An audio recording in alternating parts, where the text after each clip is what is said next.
So hello dear student, I welcome you again in this Sachchidanand learning channel.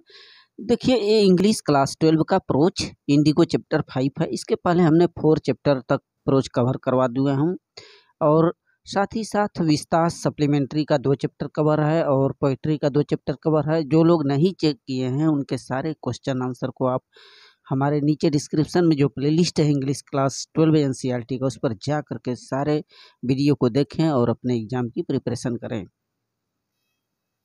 इस chapter के हम लोग summary को हिंदी में समझते हैं। इसके पहले यदि आप हमारे चैनल पर नए हैं स्टूडेंट, तो चैनल को सब्सक्राइब कर दें ताकि आने वाला हर एक नोटिफिकेशन आप तक स्पष्टली क्लियरली शीघ्र पहुँचे। आइए इसके हम लोग समरी को समझते हैं कि आखिर इंडिगो माने नील। यहाँ पर इस चैप्टर में जो किसान है, किसान बहुत दयनीय स्थिति है और अंग्रेज़ों के ज़माने में बड़ी त्रस्त हैं। इंडिगो की, नील की खेती करते हैं, लेकिन उनकी खेती अंग्रेज़ों के हाथ चली जाती है। पूरा जो उनका लागत है, उनकी जो कमाई है, सब बेकार हो जाता है। यहाँ पर भारतीय किसान अंग्रेज़ों द्वारा दबाए कुचले गए हैं, अधिकारों से वो वंचित हैं। तो उन्हीं के खिलाफ, अंग्रेज़ों के खिलाफ बगावत और अधिकार दिलाने के लिए एक गांधी जी ने संघर्ष किया, इस चैप्टर में व्यक्त किया गया। ये समझते हैं। देखें, यहाँ पर जो चंपारण है, चंपारण के जो फार्मर्स हैं, किसान हैं, वो अंग्रेज़ों से बड़ी परेशान थे, त्रस्त थे। उनमें से एक किसान था जिसका नाम राजकुमार शुक्ला होता है, शुक्ला था। वह अपनी प्रॉब्लम को, यानी अपने किसानों के प्रॉब्लम को, स्वयं किसान था तो अपनी समस्या को गांधी जी के सामने वो रखना चाहता था। गांधी जी के सामने अपने प्रॉब्लम को वह रखता है और गांधी जी को ये आग्रह करता है कि वो चंपारण आए और यहाँ जो शोषित किसान हैं उनके समस्याओं से अवगत हों। तो कई महीने के बाद जो गांधी जी थे, जब उनको टाइम मिला तो वह पटना शहर गए शुक्ला के साथ, जो राजकुमार शुक्ला था।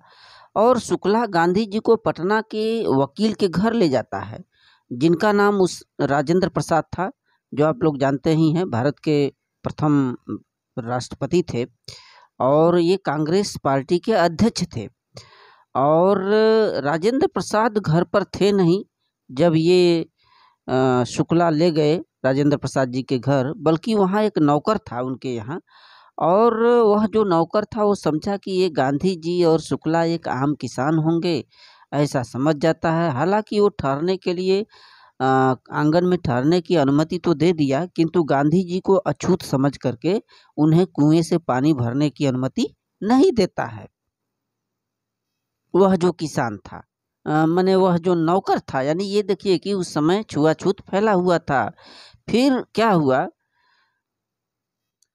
फिर शुक्ला और गांधी जी ये लोगों की, किसानों की समस्याओं को जानने के लिए और अधिक डिटेल में उनकी जानकारी प्राप्त करने के लिए मुजफ्फरपुर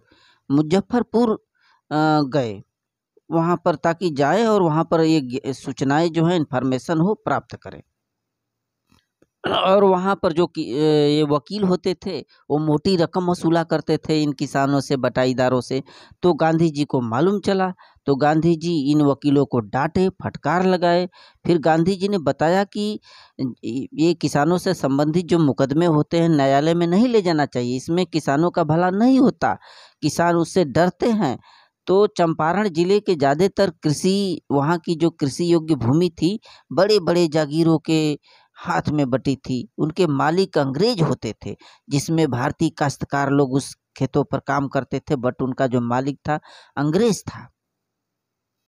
और चंपारण की जो चीफ माने मुख्य व्यावसायिक फसल थी, कमर्शियल क्रॉप थी, वह इंडिगो की खेती हुआ करती थी, नील की खेती हुआ करती थी वहाँ पर।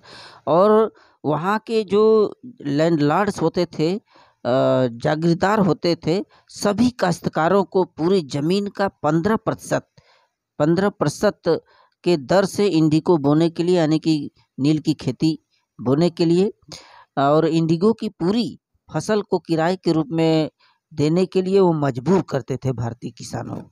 इस प्रकार से यह व्यवस्था दीर्घकालीन समझौते के अंतर्गत ये अंग्रेज लोग एक छोटे छोटे काश्तकार किसानों से करवा लेते थे।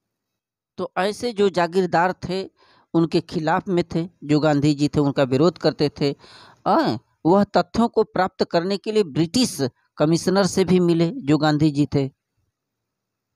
कमिश्नर जो है गांधी जी को डराने धमकाने लगा, परंतु गांधी जी निडर थे, वो डरने वाले थे नहीं।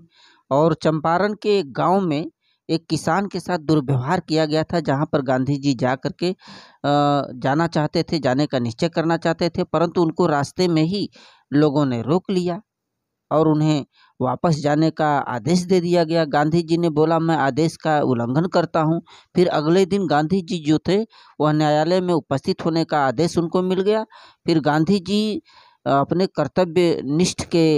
कर्तव्य को पालन करने के लिए कुछ भी करने को तैयार थे, जेल भी जाने को तैयार थे। अब जो गांधी जी थे वो कर्तव्य के विरोध भाषा में वो फंस गए थे। पहले कानून जो था उसका पालन करे, कर्तव्य के विरोध में वो थे। एक तरफ कानून को भी उनको देखना था और दूसरी तरफ वो चाहते थे कि राष्ट्रीय सेवा भी करें मानवीय आधार पर ये इन किसानों का, जिसके लिए वो यहाँ पर आए हुए थे। जज ने गांधी जी को बिना जमानत के हालांकि छोड़ दिया बाद में। फिर किसानों के लिए गांधी जी जेल तक जाने के लिए तो तैयार थे।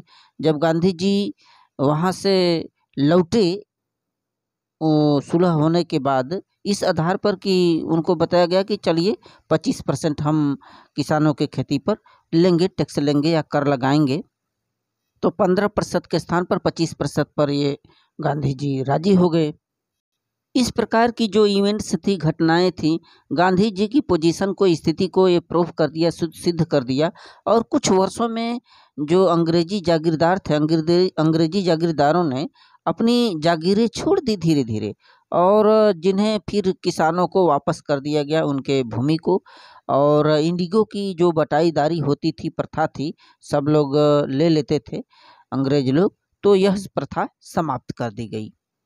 अर्थात कहने का ऐसा है कि जो गांधी जी थे किसानों के हक के लिए लड़े और उनके हक को दिलाने में सफलता हासिल की। फिर भी उस समय जो चंपारण के गांव थे संस्कृति और सामाजिक में काफ़ी पिछड़े हुए थे। फिर इन पिछड़ेपन को दूर करने के लिए गांधी जी आगे आए, स्कूल खोले, फिर तमाम स्वच्छता पर काम किया, फिर जो शौचालय थे उनके गड्ढों को जीर्णोद्धार करवाया, तमाम। और औषधि के क्षेत्र में अरंडी का तेल, कुनन और गंधक से लोगों का इलाज करते थे, जो भी उस समय सुविधा उपलब्ध हो सकता था। इस प्रकार से जो गांधी जी थे सेल्फ रिलायंस माने स्वावलंबन का जो पाठ था उसको बताए, सिखाए। स्वावलंबन भारत की एक स्वाधीनता,